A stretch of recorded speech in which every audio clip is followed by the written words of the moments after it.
Hello friends, मैं आप सबके बीच बहुत ही सुंदर एक बेटी विवाह गीत लेकर आई हूँ। पसंद आए तो मेरा चैनल सब्सक्राइब करें, लाइक करें, शेयर करें। तो चलिए मैं आप सबसे बेटी विवाह गीत सुनाती हूँ। लाली लाली डोलिया चांदनवा की बत्ती सो कहाँ लागे। लाली लाली डोलिया चांदनवा के बत्ती सो कहाँ लागे। ताही डोली बैठेली सुंदर बेटी सुसुकी सुसुकी रोवे। ताही डोली बैठेली सुंदर बेटी सुसुकी सुसुकी रोवे। आंगना में रोवेलिया माता, दुआरा पर पापा रोवे। आंगना में रोवेलिया माता, दुआरा पर पापा रोवे।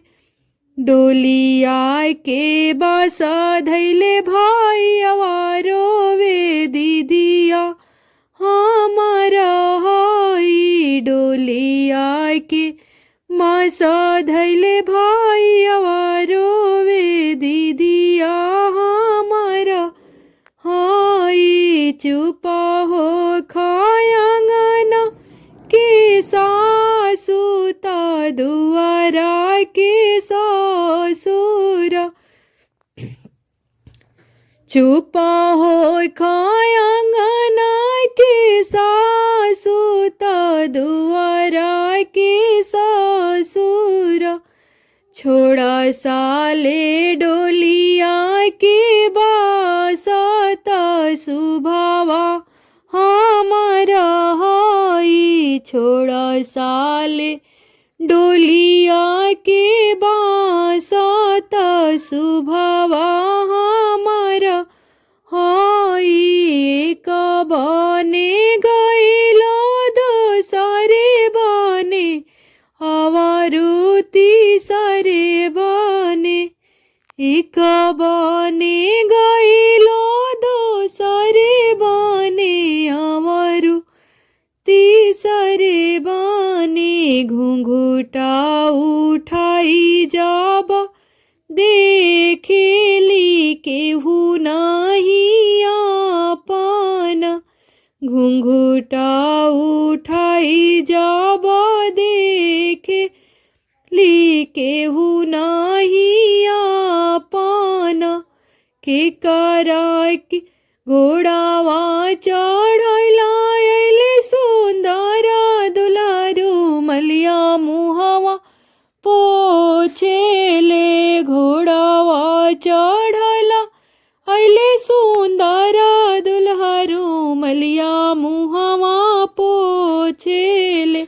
के करा के अमा कही बोलाई भी। के करा के दीदी कही। के करा के अम्मा कही बोलाई भी। के करा के दीदी कही। के करा के भाभी कही बोलाई भी। अम्मा की गोदिया भोरा पड़ी है। के करा के भैया कही बोलाई भी। आमा की गोदिया भोरा पड़ी है। सासू के आमा कही बोलाई हाथा, ननदो के दीदी कही। गोतिनी के भाभी कही बोलाई हा, ता भसुरा के भैया कही। गोतिना के भाभी कही बोलाई हा, आमा के भाभी के घरवा भोड़ा परी है। गोतिना के भाभी कही बोलाई हा, आमा के गोदिया भोड़ा पड़ी है। लाली लाली डोलिया